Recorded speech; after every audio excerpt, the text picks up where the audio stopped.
Coucou et bienvenue sur la chaîne Mystique. Alors, petite vidéo pour vous présenter un tirage. Alors, c'est un tirage en oui et non. Ce n'est pas une forme de tirage que j'utilise souvent. Pourquoi? Pour plusieurs raisons. J'aime pas trop les tirages en oui et non. Je trouve ça un petit peu brutal et pas très intéressant de répondre à une question par oui ou par non et c'est tout. Voilà. Ensuite, c'est prêter au tarot ou aux cartes un aspect inévitable de quelque chose qui va arriver, qu'on ne maîtrisera pas, qui est comme ça. Ça me gêne, parce que le tarot ne voit pas l'avenir, il voit le présent. Il donne des conseils sur ce présent-là, et en fonction, vers quoi tend l'avenir. Mais on reste maître de ces situations-là. Voilà, donc en ça, ces jeux me gênent un peu. Mais celui que je vais vous présenter est pas mal fait, je trouve. Et on peut le détourner. Moi, je le détourne, je vais vous montrer comment. Alors, c'est un tirage de la communauté gitane qui l'utilisait. Il est assez sympa à faire. Et des fois, c'est vrai qu'on a besoin de réponses par oui ou non.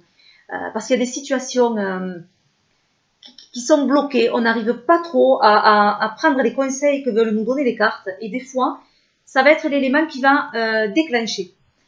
Je vais vous expliquer, je vais vous montrer ça. Alors, en fait, je vais vous le présenter avec le jeu, le Hésicos Tarot. C'est un tarot que j'aime bien. Voilà, alors, il faut retirer de son jeu la roue de fortune. Ou roue de la fortune, si c'est un Rider-Waite. Voilà, ensuite, vous prenez votre jeu, vous mélangez. Vous vous concentrez sur la question, donc une question où la réponse peut être donnée en oui et non, évidemment. Donc pas est-ce que je dois me mettre avec Franck ou avec Marc. Voilà. À ce moment-là, on le fait en deux questions. Avec Franck, oui ou non. Avec Marc, oui ou non. Donc, on mélange son jeu. Je ne sais pas si vous y voyez. On coupe.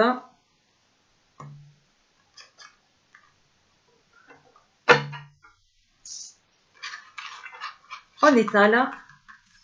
Et on choisit 7 cartes, pardon. 1, 2, 3, 4, 5, 6 et 7. Donc, avec la roue, ça fait 8. Voilà. J'enlève mes cartes. Vous voyez que la roue, je l'ai mélangée avec les autres. Maintenant, je mélange mon jeu. Et en fait, c'est cette roue qui va répondre à ma question. Donc, la roue, on ne sait jamais de quel côté elle va tourner. S'il va tourner dans le positif ou dans le négatif.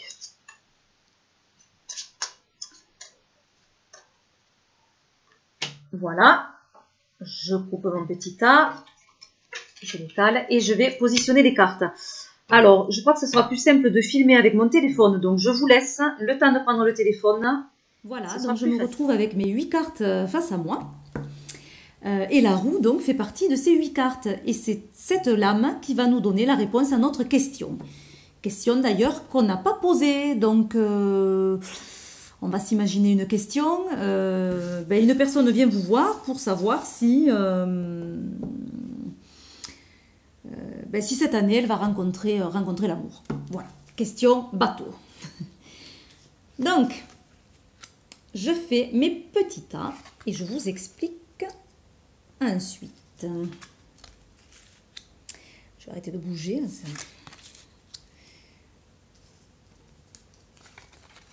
Là, j'essaie de me dépêcher.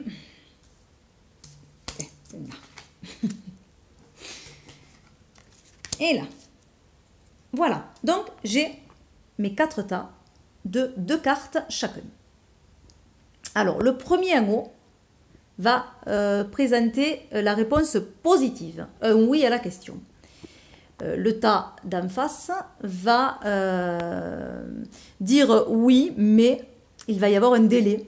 Hein, il faudra être patient, ça va se faire bientôt. Pas forcément de suite. Le troisième va plutôt répondre de façon plus mitigée et plus négative, c'est-à-dire il va y avoir un certain nombre d'obstacles et de défis à relever avant que la réponse soit positive. Et ce tas-là va répondre à la question non, mais non pour l'instant aussi, bien sûr. Hein, c'est pas un non ferme et définitif. Jamais. Voilà. Donc, c'est ces deux tas que nous analyserons, c'est-à-dire que nous regarderons la carte qui accompagne la roue. Voilà. Donc, j'espère que la roue se trouve dans un de ces deux tas. Au moins, je vous montrerai comment je fais. Bon, sinon, on s'arrangera. Donc, la réponse oui à la question. Donc, la lune. Et qu'est-ce que nous avons? Le 8 de coupe. Donc, nous n'avons pas la roue. Deuxième tas, donc c'est bientôt. Hein. Donc, le 10 de bâton, pardon, et la mort. Donc, il n'y a pas la roue. Suspense. La grande prêtresse. Et le 6 d'épée. Donc, forcément, la roue se trouve dans la réponse négative. Donc, ça va très bien. Au moins, je peux vous montrer comment je procède. Et bien, jusqu'au bout, elle se cache, cette roue. Et bien, la voilà. Donc là, évidemment, on regarde la carte qui accompagne. C'est le 8 d'épée. Donc, on voit bien les blocages. Donc, les blocages que la personne ressent, ça peut être juste un ressenti. Où on ne se sent pas prêt. On ne se sent pas disponible pour une nouvelle histoire. On se sent bloqué. Alors ça peut être pour des raisons réelles, hein, comme des raisons familiales.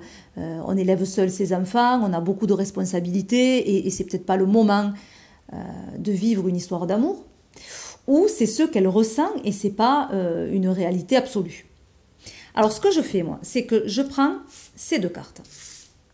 Ceux-là, je les enlève. Voilà. Et je prends mon jeu à côté. Alors, la roue, là, c'est pas une roue super classique, donc j'ai peut-être pas choisi le bon jeu. Sur les roues habituelles, les roues un peu plus classiques, on va dire, vous avez là un animal ou un personnage qui monte. Vous avez ici en haut un personnage qui est assis ou couché.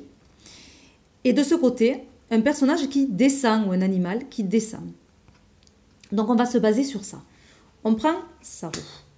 Le socle de la roue se trouve ici. Donc le socle, c'est la situation. La situation, pour moi, qui a été révélée par le premier tirage, c'est le blocage. Donc je le mets en dessous. À côté, je vais positionner une carte. Donc c'est la personne qui va tirer les cartes. Donc vous mélangez, toujours pareil, hein, mais moi d'une main, c'est un petit peu compliqué. Je vais mettre ce qui représente ce qu'il faut qu'elle mette en avant, ce qui monte. Donc ce qui est important de mettre en avant pour la personne. Ensuite, en face, ce qu'il faut au contraire délaisser, ce qu'il faut laisser tomber pour que la roue tourne dans le bon sens. Qu'est-ce qu'il me faut en haut équilibrer? Enfin, c'est plutôt le conseil en fait pour justement équilibrer cette roue. Quel conseil pour que ceux qui montent et ceux qui descendent s'équilibrent? Et enfin,